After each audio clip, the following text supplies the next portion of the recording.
What up, everybody? Welcome to the next episode of Vinyl Stallions. Yes, you heard that correctly. This is the next episode of Vinyl Stallions. My name is Spruce. I'm coming to you live from Spruce Studios in Cleveland, Ohio. And we have an amazing episode today for everyone. It's really a big one for us as well because this is the first ever Sit Down with the Stallions interview. We've been talking about these for a while now, but they are underway. And so you can expect a lot more coming. But for the first one ever, we have an amazing band out of Toledo, Ohio. Their name is the Ice Cream Militia. And they are hanging out with Klep over in Toledo. Klep, how we doing over there? Good. We're live from Klep Studios, Holland, Ohio. So next to me, we got Tanner, we got Kyle, we got Patrick. Tanner plays guitar and sings. Kyle plays guitar and sings, and Patrick plays trombone. All right. So yeah, this is 3 out of the 9 members of Ice Cream Militia. So we got a pretty big band, lots of layers to the sound. So you guys want to get into that? How did you think of just having that many people in the band and like having that many layers to your sound? Sure. So the band's, I guess with a little bit of history, the band started in spring of 2015. So it's been going on about 7 years now. We started off as a 4-piece, just 2 guitars, bass, drums, the other guy singing. And then throughout time, we expanded, and with a couple different member changes, we expanded to kind of what the Foo Fighters do with the 3 guitars, bass, drums, because we thought it'd be kind of cool, just because we come from very musical backgrounds, and a lot of us have some either studied music or we're just so heavily involved in it that we thought it'd be a dimension of, like, I guess for example, on recordings you hear rhythm guitars with harmonizing guitars. Why not do that live? So we thought that was really, at least a really cool idea. And then, we, as we kind of said, at least before we started recording, we all met in the University of Toledo's marching band. A lot of us were in it, past and present. So we just had that presence of being like wind players, like whether playing trumpet, trombone, tuba, percussion, mostly.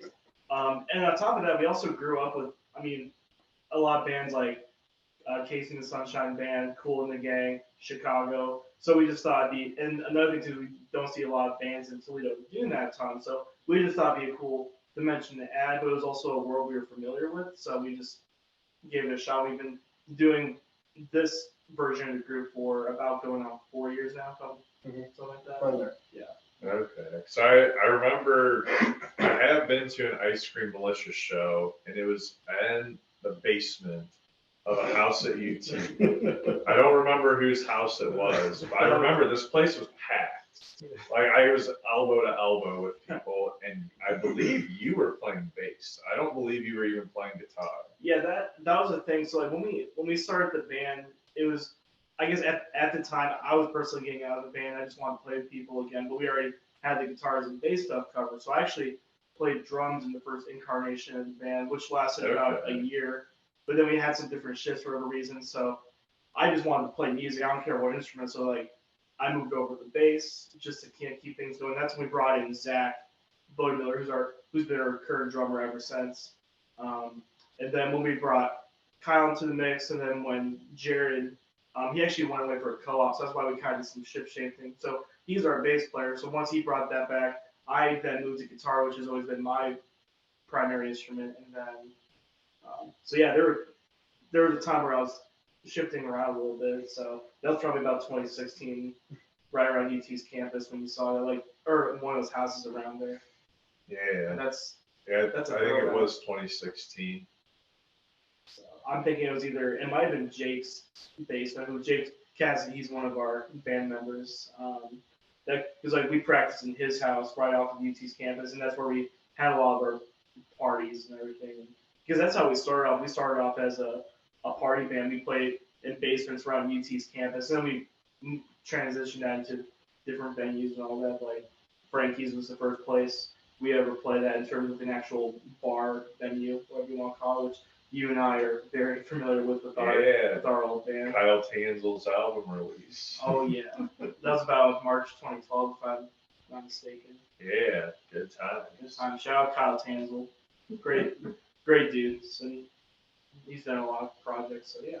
Yeah. Okay. So I guess since we're talking about venues, favorite venue that you've played at, like all three of you, give your response.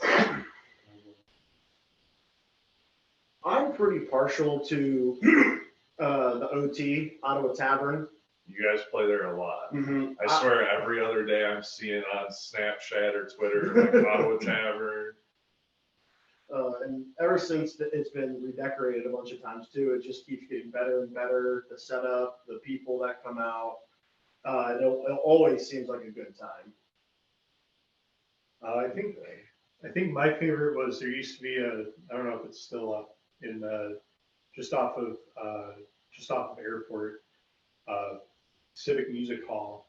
Okay. They built the first show we ever did with the Push Pops, they built like an outside stage.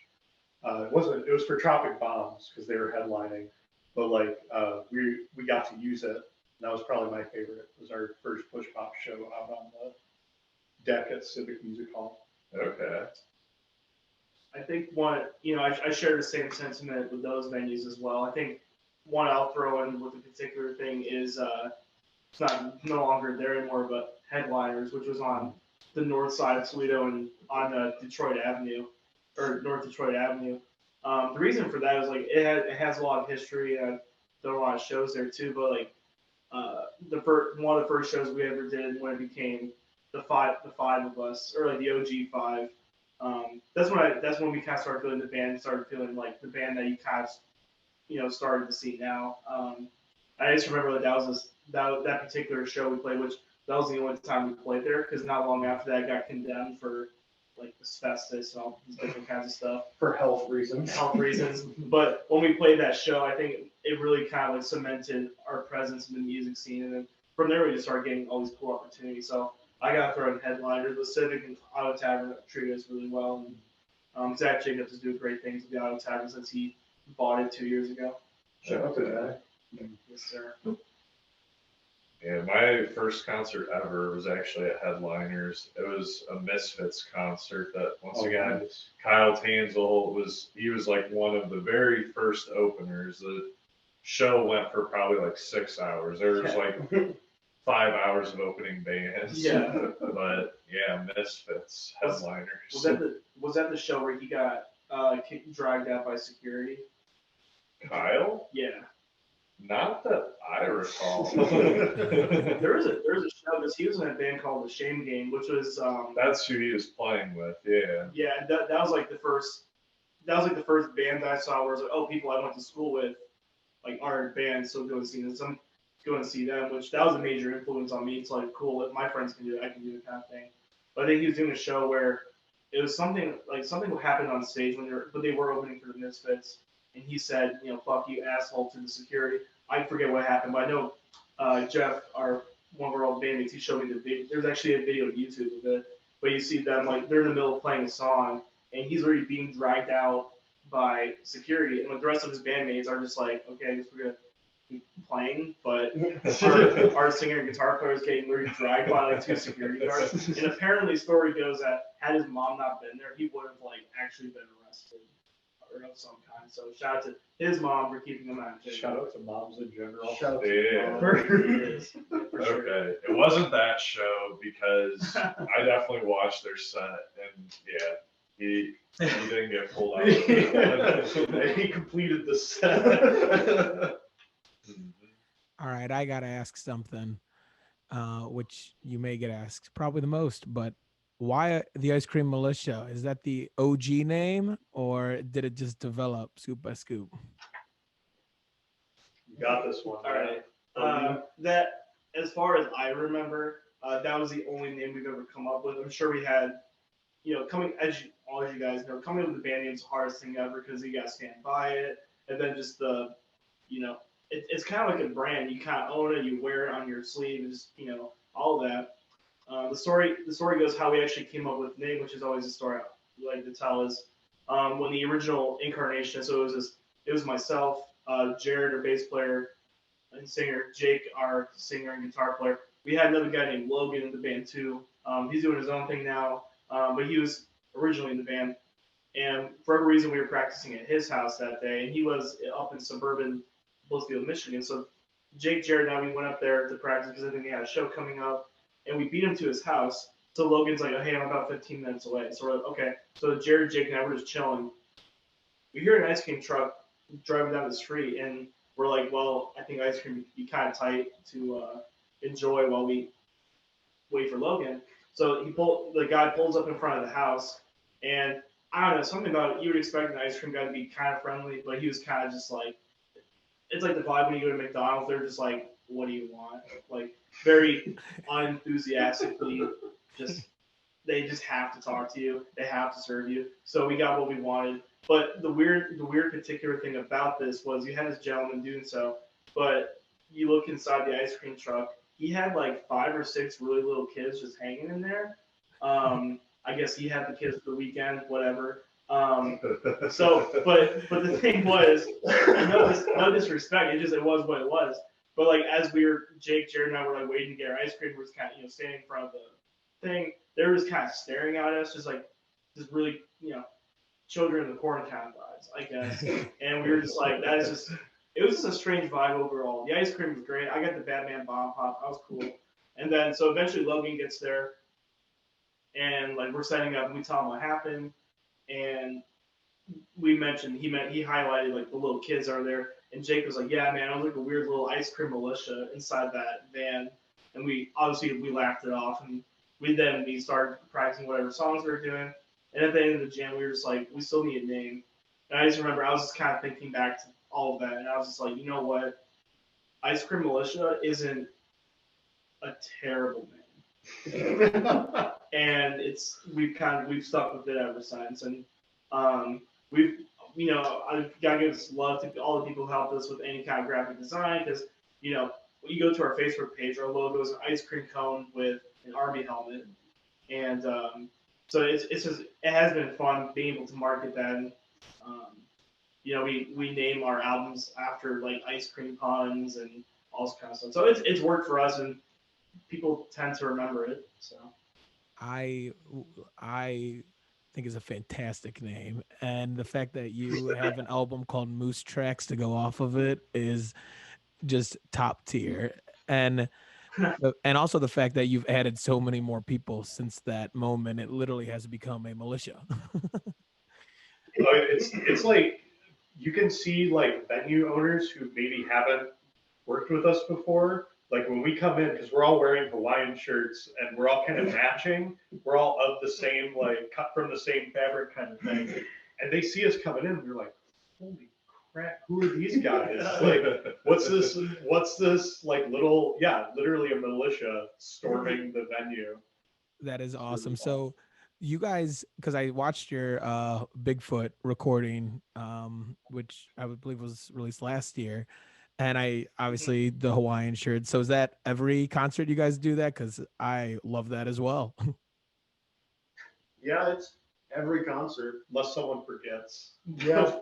And then they look shamed. like the weirdo. Shame. Really the only couple exceptions is we love doing Halloween shows. Yeah. And what's nice is having 9. We've had up to 10 guys in the band. We've had 11. We've had 11. You see, even I'm losing count. Too many cooks in the kitchen. So, but like with Halloween, we love to do costumes, and it was nice by having that many people. You can do a theme where they can extend the universe. A couple examples is in Halloween 2018, we were all different SpongeBob characters, and then this past Halloween, that was so dope. And then this past Halloween, we were all different Super Smash Bros. Characters. So it's a lot of fun when you do a theme where you just have so many options, and we're in a chat and be like, no, I'm gonna do this, I'm gonna do that. It's just I've been really gunning for us to do a Slipknot costume, Slipknot group costume, because there's like kind of us, like there's a joke there somewhere. someday. That is awesome. I saw that, yeah. But yeah, 95% of the time we're in Hawaiian shirts every single show, regardless of what time of year it is. I love it. That is awesome. The Halloween themes are amazing as well. Keep that up. that, no problem. So, okay, so Moose Tracks came out in 2019, so that's 3 years ago. So, any plans on a new album? I know obviously the pandemic kind of threw us off our timeline, and truthfully, the year 2020, we didn't really do much, for being honest. But we were, like everybody else, we were trying to get through all the noise that happened. I don't have to go into detail. And then 2021 was a lot of just like, let's get back on track with things. So we were able to do that Bigfoot live stream you mentioned, which we did in a really beautiful studio in downtown Waterville. And actually, Bigfoot Studios is where we recorded all the studio stuff you hear on streaming devices. Okay. That was all Travis from Bigfoot, so mad love to him. They do a good job. Yeah, the audio quality on both albums sounds excellent. Thank you. But at the moment, so a lot of 2021 was getting back on track. 2022, at the moment, it seems like we're just trying to play live as much as possible. We've been able to do a couple of really solid shows, and we have 2 more this coming month, and we're going to. I know we were talking about some stuff in April and June, I believe, at the moment. But in terms of original songs, we have a new song that we've played at our last couple shows that I'm sure will be our new release, and we have a couple ideas floating around. So I think at the moment we're just trying to like get that itch of playing live again and trying out different things. So maybe, I mean, I can't speak for the band, but maybe like the next coming months we will talk more about writing more, getting something figured out. Okay. Hunkering down and getting to work. Mm-hmm. Right. Because a lot of our practices lately have been just like show prep. So I think at some point we'll kind of shift gears to, okay, let's get into writing mode. Or truthfully, a lot of it is like we'll write on our own, or certain guys will, hey, I have this idea, or hey, I have these lyrics. It's a very, very much a collective thing. And then usually with practices, we'll kind of, whatever the goal is, like, hey, let's get this set list done, or hey, let's learn these songs for the show. And usually if we have any extra spare time, we'll like, hey, here's some ideas. But it all just kind of depends on what we need to accomplish that day. Yeah, I guess that was going to be my next question, and maybe I should have asked this one first. But so, like, when you guys are jamming or practicing, how much of it is spent like creating new content versus polishing existing content? It seems like there's been a lot of, especially recently, polishing up a lot of the material because, like Tanner said, we've been out from the past couple of years from doing live shows, and we last year slowly started building. And at this point, we've gotten the momentum up to, we have a bunch of shows kind of back to back to back, and they're all pretty long shows. And so I feel like keeping this momentum has been good because now a lot of rehearsals aren't spent, oh, we have to run these songs, make sure they're good, because we've been doing them over and over, and adding new things, taking out things, trying to see what works there. That now we'll be able to spend more of our time, like Tanner said, creating new things, bringing more ideas to the table, and refining the ones that we've been kind of holding back on. Okay. So I guess going off what you just said there, so like let's say you have 3 shows in a week. Do you guys typically like to keep the same set list for each show, or do you like to mix it up? Recently, we did a gig at Village Idiot in Maumee, where they had us playing from 9 p.m. to midnight. So we were like, well, let's make like 3 45 to 50-minute sets, and then we'll have like some breaks in between. Mm-hmm. So it's been sort of the last like show or two, we've been like, well, let's make a set, and then we'll just use that set for the Village Idiot show and that kind of thing. So we've been kind of creating different set lists, you know what I mean? Mm-hmm. So that we can kind of throw them out anytime. Okay. Break them out. I would say a lot of the time too, it depends on the type of show that we're going to. One of the shows we recently had, we had a Valentine's Day themed show. Excuse me, at the Ottawa Tavern. And so we kind of made more of a love or kind of a slower set for some of it, and then throw in a bunch of the originals and stuff that worked well with it. And then with these super long ones, it's like, all right, let's try to just start calm and build, and we'll pick the songs that fit that vibe, and then make it work. Do the next one and do like, oh, maybe we want it a little heavier, so you do more of the medium stuff and then the big stuff, and then you're like, all right, let's bring them back in slow. So you put another couple slow build ones, and just it's really just pick and choose depending. And I think that's really nice, especially with the amount of songs we have to be able to work with. It's a lot nicer than playing the exact same set over and over and over again. Yeah, no, I asked that because like JJ and I, we go to a bunch of different shows, and it's very interesting seeing what bands do it and what bands don't. Like yesterday, we saw Korn in Fort Wayne, Indiana, and we knew every song we were going to hear because they've been playing the same set the whole tour. Right. But like tomorrow, I'm going to see a band called Goose up in Detroit, and then the next day I'm going to Cleveland to see it with him.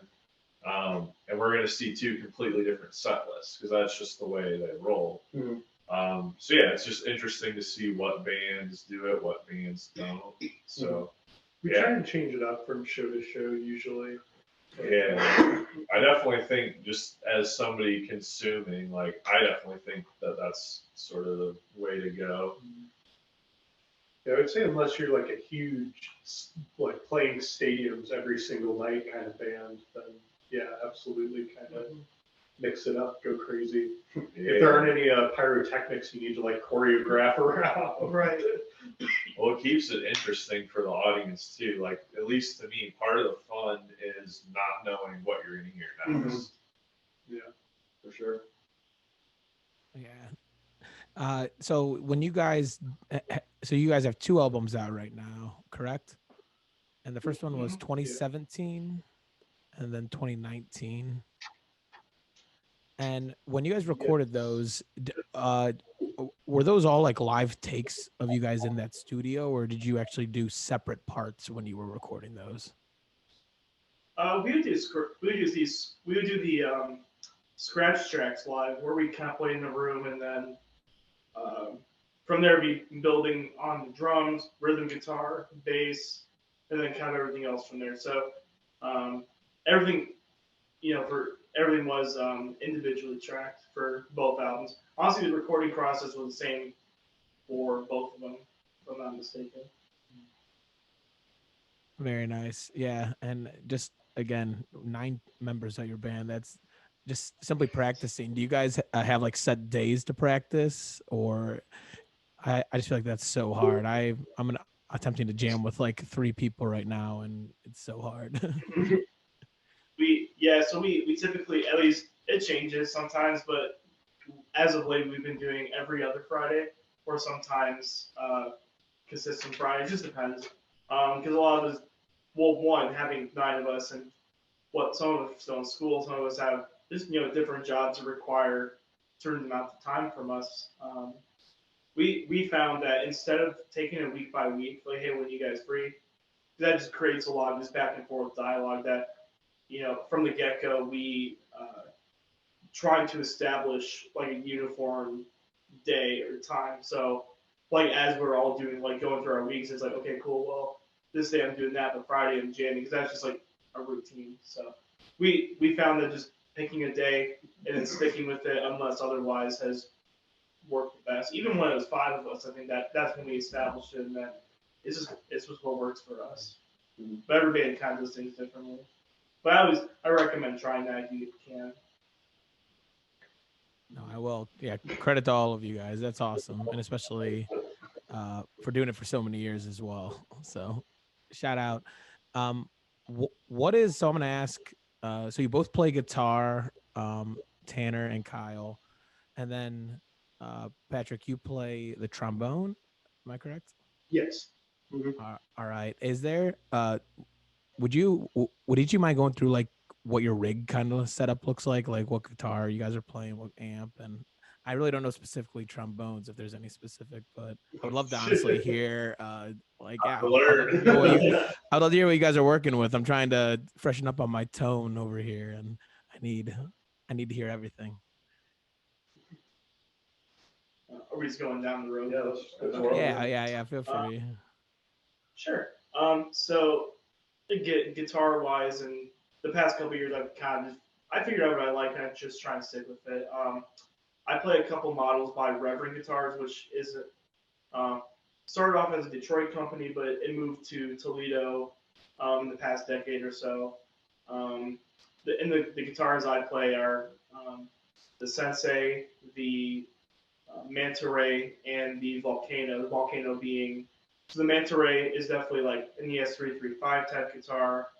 The Sensei is kind of like an SG, and then the Volcano is a flying V. They're all humbucker, three-way pickup guitars. That's what I like, and I like separate because I'm not much of a Landy bar guy. Amp-wise, I've been experimenting with that a lot, but I just love a solid, clean Fender amp, and then I use my pedals to do everything else. And I have it's called the Freeman BEOD Deluxe, which is 2-channel overdrives, one being lower gain, the other being higher gain, and then from there I like a wah, chorus, delay, and tuner. So I try and keep it really simple. Awesome. Try and keep, it's like It's ironic, but I keep it simple. No, it's simple for Valentine for sure. right? You see some boards where it's like takes up a whole back of the truck sometimes, but they're just playing church.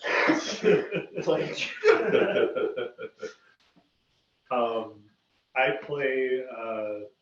Fender did a reissue of their Duosonic and Mustang series back in 2016, and I picked up a Duosonic that I've been pretty in love with ever since I grabbed it. And I play it at most of our shows, I think. I play. I also sometimes I'll break out my. I have Eastwood guitars. It's an Airline Town and Country that I really like, but I kind of use that for my own.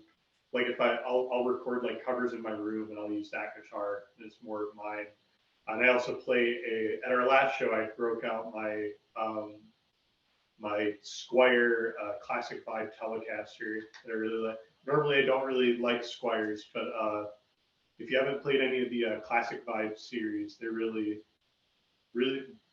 big bang for your buck. You know what I mean? Mm-hmm. I promise Fender's not paying me to say that. But it's a really solid guitar. I see they just hit you with that. I don't know, dude. Yeah. Yeah. And then for my amp, I just have I have a Fender Mustang too, which is just a solid state, and it's like got, I don't know what you call it. Like it's a lot of customizable like channels and stuff. And that's my simple is a clean channel, overdrive, and a hell of a lot of reverb. Well, for me, my couple of trombones I use, the other trombonist, Michael Borjas, he helped me get them, actually.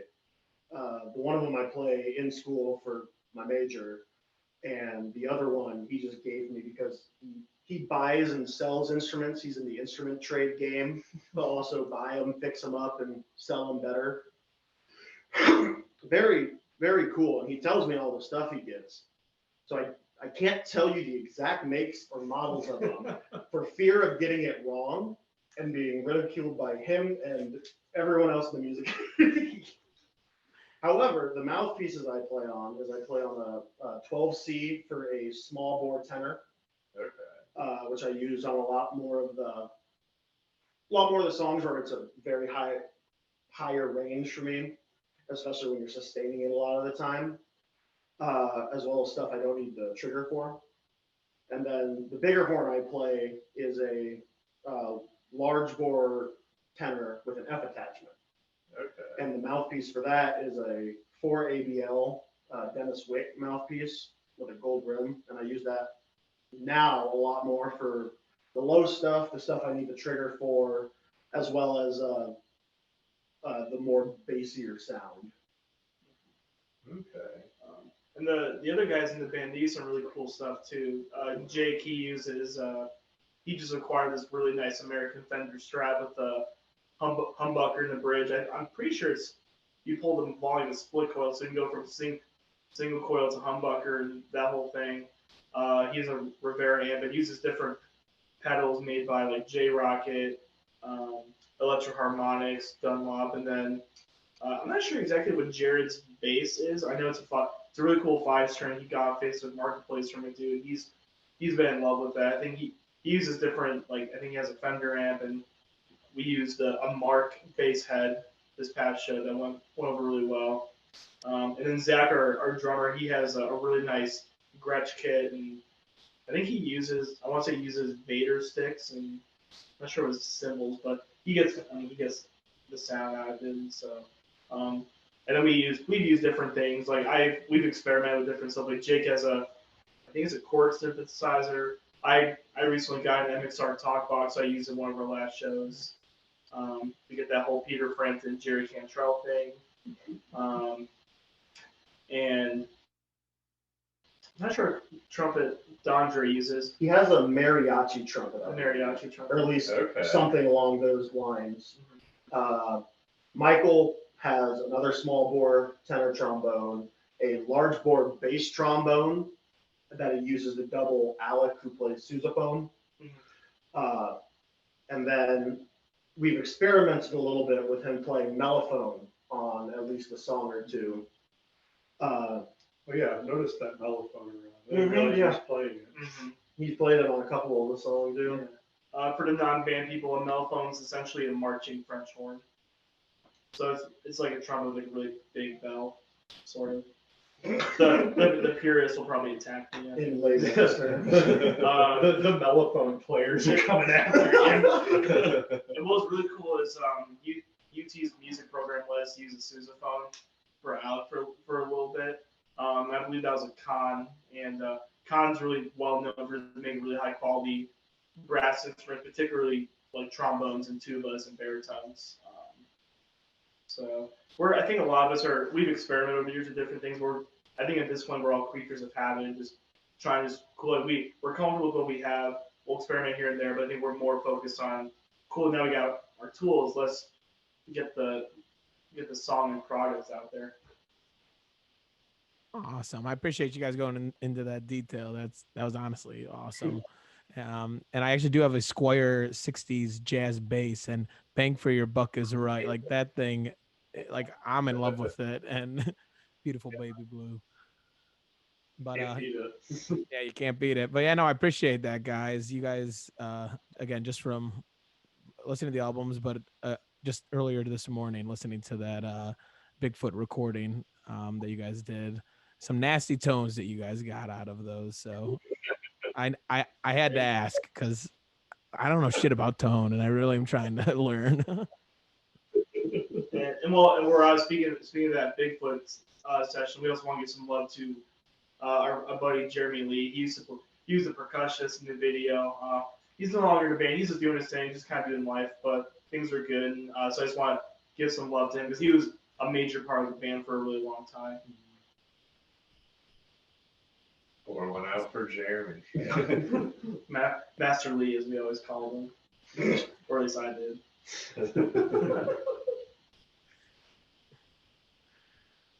Okay, so what is the craziest or most bizarre or most unusual thing that you've seen at one of your shows? Whether it's like something in the audience or something with the venue or just something that happened.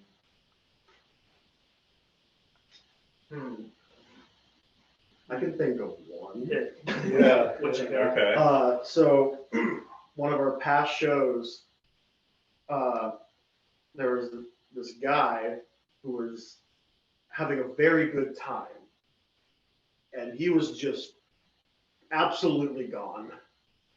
And he was kind of like in the front dancing around, but he was doing the very wide, like flailing dancing. Oh, He kind of would wander up to the front, do something like that weirdly. Like he kind of tried to touch some of the guitars at one point, and at another point, he went up by the push pops and he started talking to the trumpet player, Andre, and trying to touch his trumpet. And we're all like, what is happening? That's crazy. Yeah. I remember that. This guy's still going this hard, like He 30 minutes later. Yeah, he went like the whole set. It was a doozy, I'll tell you what. Sure. So they didn't kick this guy out or anything. I don't think anyone really knew. Just yeah. They're just like, all right, let's let this guy finish and get him out of here. More positive one. Yeah. On one where someone didn't get belligerently drunk. The first time we ever headlined a show, we were at Howard's in Bowling Green, and right at the end, like it was like midnight or 1 a.m. We heard like you know the like an ice cream truck came pulling up into the parking lot, and the guy was just like giving people ice cream and selling ice cream at like midnight or 1 a.m. Because I think he just saw like the Ice Cream Militia up on the marquee or whatever, and then he was showing us his footage that he shot on his drone. That's pretty cool. Ice cream truck at the Ice Cream Militia show. I wish he would come to every single one. That would be awesome. That's got to be a staple. Yeah. You go to the Ice Cream Militia show and you get to buy ice cream. That kind of rules. I'm in for all the above.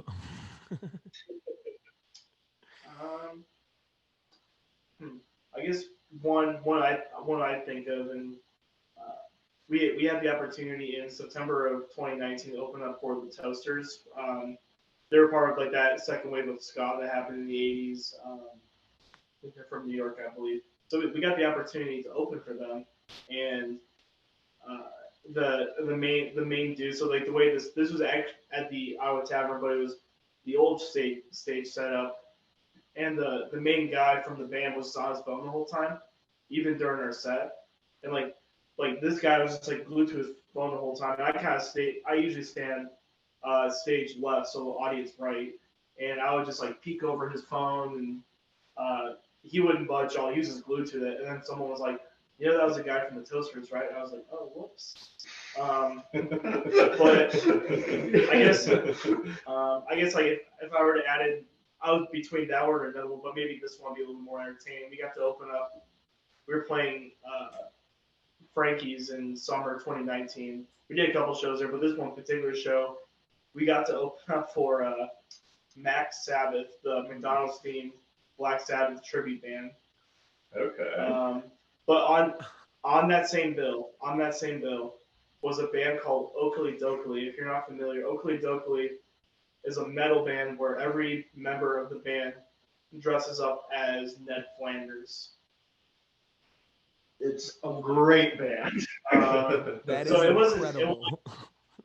It's a really cool show. Yeah, it was a cool show. Like it wasn't so much crazy as in anything like happened. It was just like, you know, just watching these bands be on that bill was it was bizarre, but in a really cool way. Because these guys are, I mean, to me, these were just like internet bands or just videos you see it just going through YouTube, and now they're right in front of you. And Frankie's is in a very big room, so everybody's just on top of each other, and it was just definitely very memorable, but in a good way. Very cool. So do you guys have a favorite song that you've done? Any well, maybe Like a song or a cover song? either one. Like, which one do you guys, or do you just enjoy playing the most, I guess, whether it be like certain ones with solos or whatnot? Sorry to put you on the spot like this. It's like choosing your favorite child. It is, yeah. One of my favorite originals that we got to do was the song off Moose Tracks, Diddly Woo. Okay. And I feel like that was one of the first songs where we really had a lot more kind of creative freedom to just jam on something. And it just sounds so cool. It is so nice, so simple, and it builds really well. And I love playing it and showing people it because I feel like that is one of the best original songs, in my opinion, that we have done. Because it's just so full and fun. I'd say I'm kind of partial to covering Man in the Box. I love when we cover Man in the Box. It's a lot of fun because the brass really like is just like dun, dun, dun, like and it just, with the brass behind it, it's just really just smacking you in the head. You know what I mean? I love that. Love smacking our audiences in the head. Musically speaking. Maybe. Maybe. Clarify. We got to be careful with our words now. I'd say for me it'd be a cheesy love song for a couple of reasons. As I mentioned earlier, when we were kind of figuring out different configurations of the band really started to feel full when we had the five guys with 3 guitars, bass, drums. Again, very much like that Foo Fighters thing where you have a guy in rhythm and then the other 2 guys doing some kind of harmonies. But so it makes for a really nice full sound. And when we first became that 5-piece of myself, Jake, Jared, Kyle, and Zach, that was the first song I believe we wrote as a 5-piece. And that was also like we just kind of felt like, okay, cool, we're on to something with this. And that's also we have a really cool crowd and we have a really cool fan base, and I couldn't be more thankful for them. I think I speak for the other guys too. Our families, friends, people have traveled near and far to see us, and that's always a song that we hear people like kind of like singing back.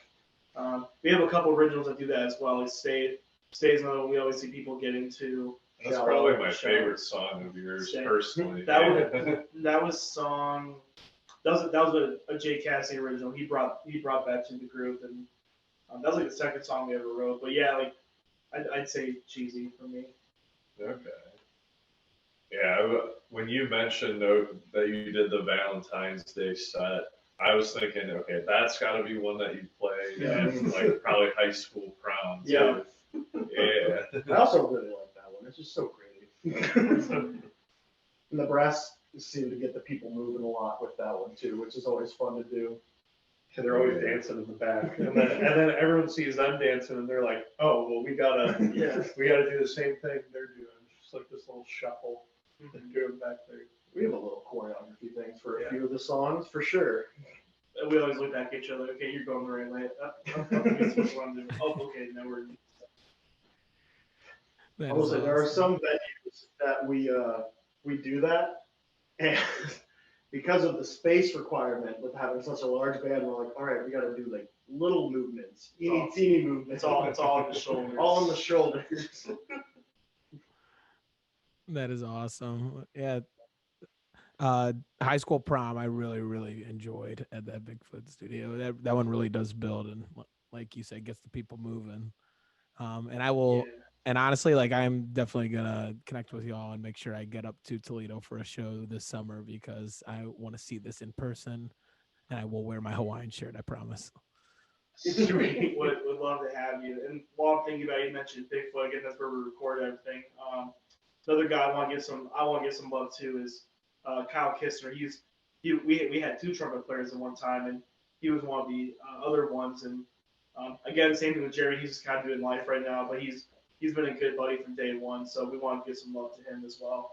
And also Logan Alexander, because he was just there from the beginning and just helped us get off the ground. So he's doing his own thing now. So we're just thankful for so many people. And Travis Bigfoot has been a massive part of just this band. And when people say George Martin's like the 5th Beatle, I would call him like the 12th. The 12th militia member. Depends on the day, but like he was like That's what it'll say on our Wikipedia page. So we're just thankful for so many people who've either been in the band or been around the band, and so Bigfoot was a really big deal for us when we first started going there, and definitely plan on working with him once we kind of get some more, once we're ready for this next release, whenever that'll be. So. Yeah, I'm definitely long overdue for a show myself. Yeah, like we were saying, like the one I've been to was in 2016. So oh my gosh, 6 years later, I think I'm definitely due. And a big thing about shows too is I think another thing in addition to playing live, we're trying to really play different venues. Just just like different environments, also different bands, and that requires going to different cities. And we've been really, you know, again with nine or 20 so people or whatever, it's hard to coordinate schedules. So it's once we're able to get out of town, do these out of town shows, it's really cool. We've gotten to play, Toledo, Bowling Green, Detroit, Akron. We played Columbus on a couple occasions. Most notably, back in this past November, we played at a place. I forget the name of the venue off the top of my head, but it was like a kind of like an art house space, just sort of outside downtown Columbus. If you're familiar with it, Brew Dog is kind of around the corner from there, so that was really cool. And actually, a week from tomorrow, so the 16th, we're going back to college, but this time we're going to U of M. We're playing the Blind Pig in Ann Arbor, so I'm very cool. getting some Michigan love, and so a lot of that's just trying to like make different connections and play in different cities because you got different audiences, different bands, and it's like, hey, you should come to Toledo, or hey, you should come back to whatever city. So I think a lot of our 2020 is like also caps on networking, so by the time live music can happen again, we kind of just all these what ifs or ideas and put them into fruition. And not even just with that, it's like different musical ideas. Like we have this new song, we called it Cake, which if you want to hear it, come see us live sometime until it's recorded. So definitely it's been a musical adventure for us, but it's been received really, really well. And it's also a drop D song, so if you want something a little grittier, that's the move. Absolutely. Okay, so yeah, I guess going back to live shows, do you guys typically play your songs like verbatim based on how they're recorded on the studio albums, or do you have like extended jams on them, or any little twists that you throw in that are different than how they're recorded? I would say for a lot of them, we do warp them, especially for when the militia brought in the push pops. A lot of their original stuff obviously didn't have brass. And so when they added our parts, some of the things they were like, all right, we're going to cut this instead of being like 4 bars, we're going to make it 2 bars instead. Instead of this section, we're going to add like a little sample of a song and kind of transition into that and then go right back into the other song. And it's just a lot of focusing on what can we add and do to create something from what was already created, essentially. And then same with a lot of the covers, because we have to figure out, oh, Man in the Box doesn't have brass. How do we put brass to Man in the Box? Yeah. I think too, like whenever when bands record a song or record an album or release whatever, you listen back and you're stoked about it, but then you always have this like, oh man, like we could have done, maybe I could have done this, or maybe I should have done that. So generally speaking, like playing the songs live gives us that chance of, putting these afterthoughts into existence and trying different things to shake things up versus what was on the recordings. Okay. Very nice. Well, I want to bring the militia to Cleveland. I know a handful of places that would take you with open arms. We're there. No problem. We love that. We have a lot of love from Cleveland.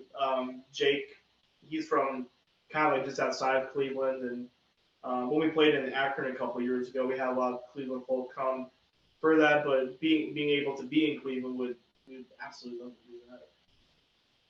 That would be awesome. We can definitely make something happen here.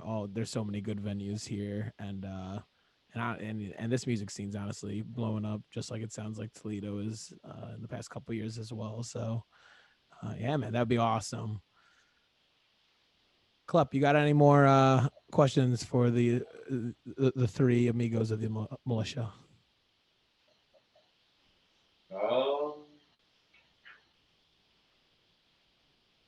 I guess, yeah. I guess not so much a question, but like I know you mentioned the Ann Arbor show, but any other like upcoming shows or events or anything that you got going on? we'll be back at the Auto Tavern on March 26th. I believe that's a Saturday. We're playing with a couple locals. Yep, we're doing our Ann Arbor the 16th of March. Again, that'll be a first for us. And then as of right now, we're just kind of figuring out what to do with the rest of 2022. So we're in a group chat right now, just kind of figuring out shows and schedules. So definitely hoping for a fun summer, to say the least. But I'll be looking And forward. so I guess where all can people find your music? I know Spotify, that's where I listen to your music on, but anywhere else? We're on Apple Music, right? Yep. We're on Apple Music, YouTube. Are we on Deezer? we are on Deezer. We're on Deezer. Okay. I think we're on most streaming services. I believe so. I can't remember all of them. We're sneaking into the TikTok world a little bit because that's what's popular now. We're on Amazon Music if anyone uses that. My friend used to. I do know a few people that do. Oh, so, perfect. yeah. Well, yeah, perfect. If Pandora wants us, you know where to find us. If people still use that, I didn't. LimeWire, right? Yeah, we had Napster, but Lars kind of ruined that for us, but for better or for worse. But yeah, we're on all your major streaming stuff, and what's nice is we have a band name that no one else was dumb enough to come up with. So if you type in Ice Cream Militia, you will find us. And all of your Twitter, Facebook, Instagram, all that. We're just at Ice Cream Militia. That was going to be my next question. Yeah. Social media, where can we find you there? Yep. I think if you go to any of our profiles, we have we do a whole link tree thing, so that should be able to take you to everything, including the Bigfoot Studios performance we did back in March 2021. Because Travis Guy, he was cool enough when bands weren't able to do performances in 2020 and early 2021 for obvious reasons. It was that avenue to be able to put on shows, but in a controlled environment. But he teamed up with a buddy of ours, Austin, who he's a great videographer. Because as you guys probably saw, a lot of live streams during the bulk of the pandemic were like one camera, probably in the living room, off someone's phone. So it's really hard to watch something that's just stationary. So Austin was able to get the 3 different camera angles, and he did fit all 10 of us in, which was a feat in itself. But he did a really awesome job with that. And then of course Travis, killed him with the audio part of it. But you can find that whole performance, the Ice Cream Militia live at Bigfoot Studios. I think you can just type in that to YouTube. I think it's on their Facebook channel. But we have that in our link tree as well. So. Okay. And he's doing a lot of cool things with other bands as well, and continuing to make it better. I think their goal is definitely to make it like your, think jam in the band, think NPR Tiny Desk concerts. And that's all in downtown Waterville, so like a suburb just kind of south of Toledo. Yeah, maybe 10 minutes from here. I'd say Not so. far at all. So yeah, we're sunny, beautiful Holland, Ohio. Yeah. Right off Airport Highway. All right. Well, I appreciate you guys very much again for coming on. Fantastic first guest, and we will absolutely have you back, and hopefully have a couple more members of the militia as well come on throughout the rest of this year. That would really be awesome. Good luck fitting the 10 of us on this couch. Yeah. You need a bigger couch. Yeah, this is the start. Right now we're on the futon, but eventually we'll have like a real couch, maybe bit bigger of a table. I don't know. I think the people would like it. I'd pay to see that.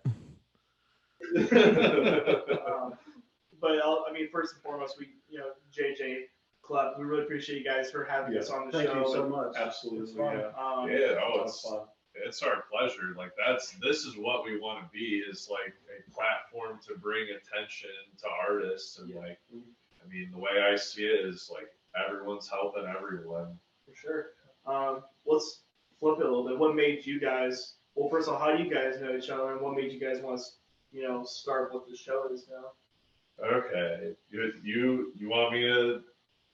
You got it. All right. So how we initially met each other, my next door neighbor. So I used to live in Cleveland too, in a suburb called Westlake. And my next door neighbor and JJ went to school together growing up. So he would come over to this dude's house and like we would all play football, whatever. And yeah, like this same guy, like we lived together my junior, his sophomore year of college. And so JJ would always visit and like we just always kept in touch. And we played together for, I want to say it was either 3 or 4 shows at the end of, I think 2015. They were all at Ohio University. We called the band Dango Packies. Yeah, it was 3 or 4 shows. Like I think all of our songs were original, but yeah, it was pretty fun. And so we both just love music, are addicted to listening to it, seeing it. So yeah, we were just like, let's start a podcast about it, and we'll talk about albums, we'll talk about concerts, and we'll try to interview people. Yeah. So yeah, like we appreciate you guys because like you're now opening this third avenue for us.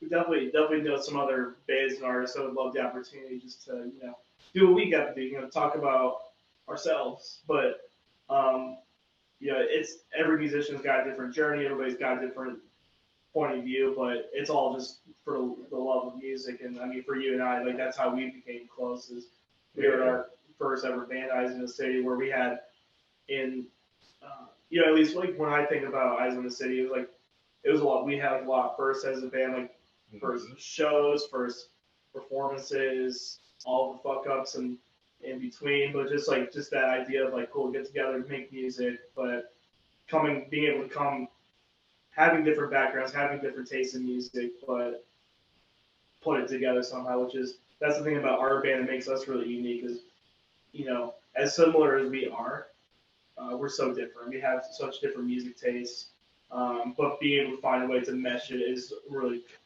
cool thing. I know we got to experience that too, and you guys definitely did it for sure with your buddies. So.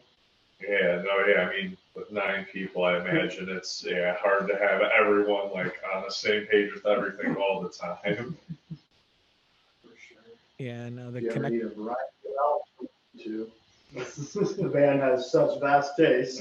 Yeah, I mean that's how we are too. Like when I say I listen to everything, I mean like I listen to everything from like Miles Davis to like Between the Buried and Me to Nirvana to Fish to like just anything.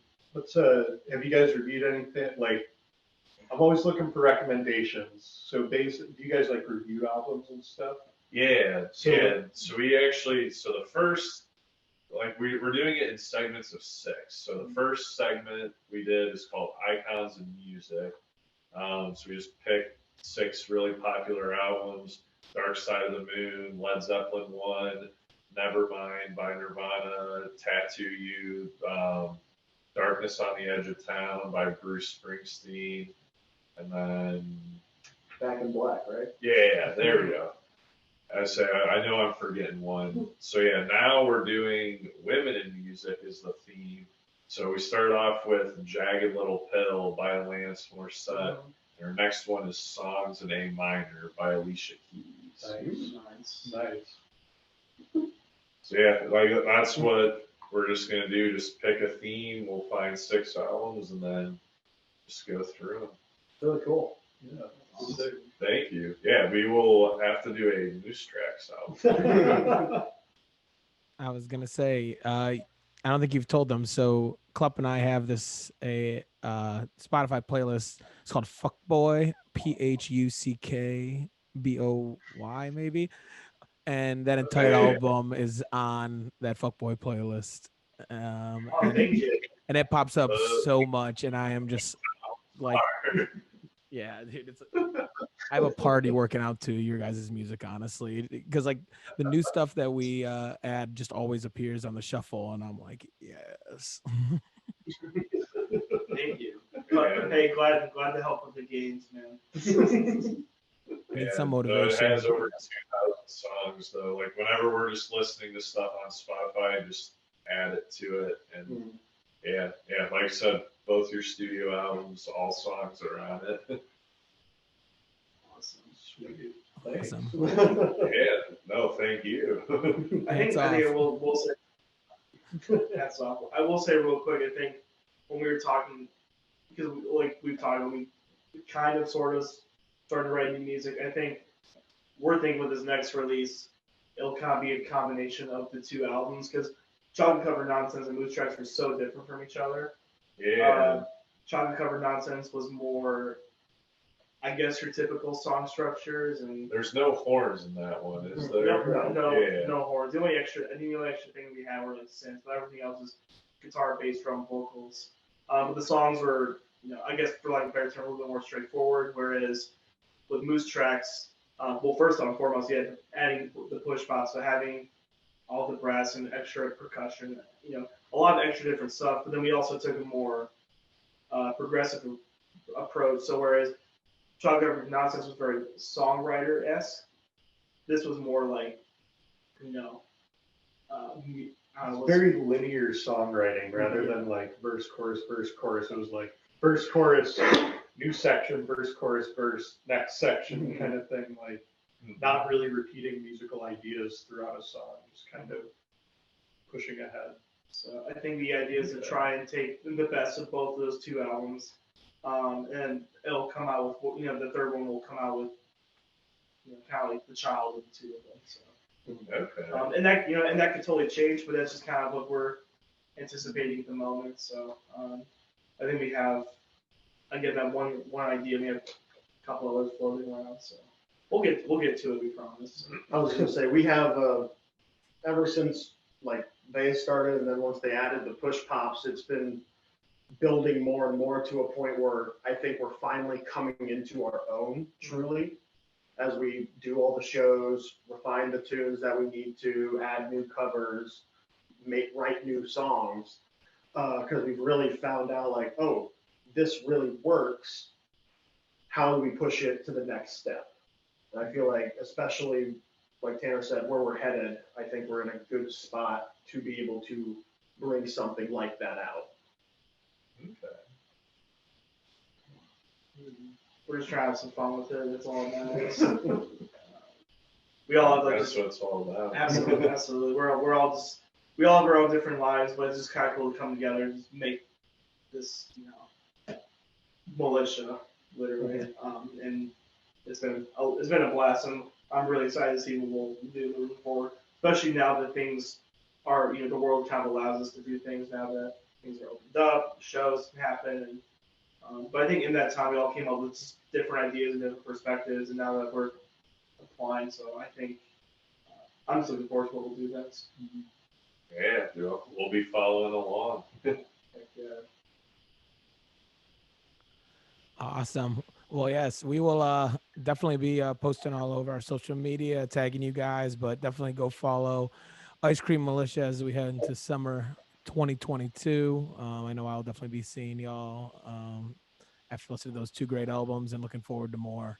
But again, thank you guys seriously very much for coming on. This was a great conversation, and glad it all worked out very smoothly. Thank you guys. It's a ton. Yeah, our pleasure. Definitely wish you guys, all the love and all the best of luck with the show, and we're excited to see what you guys are going to do, and we'll definitely love to help you get some cool people on the show as well as continuing to do interviews. So. Well, thank you. A lot of voices that need to be heard, so this could be a cool avenue for that. Absolutely, and yeah, like we said, that's what we're trying to do. Like those voices that need to be heard that aren't, like that's what we're trying to get a spotlight to. Fantastic. All right, well, to wrap up, gentlemen, I'll tell you, as a bunch of stallions in this room, we like to neigh. So I'm Spruce. I'm Klep. And this has been another episode of Vinyl Stallions. No!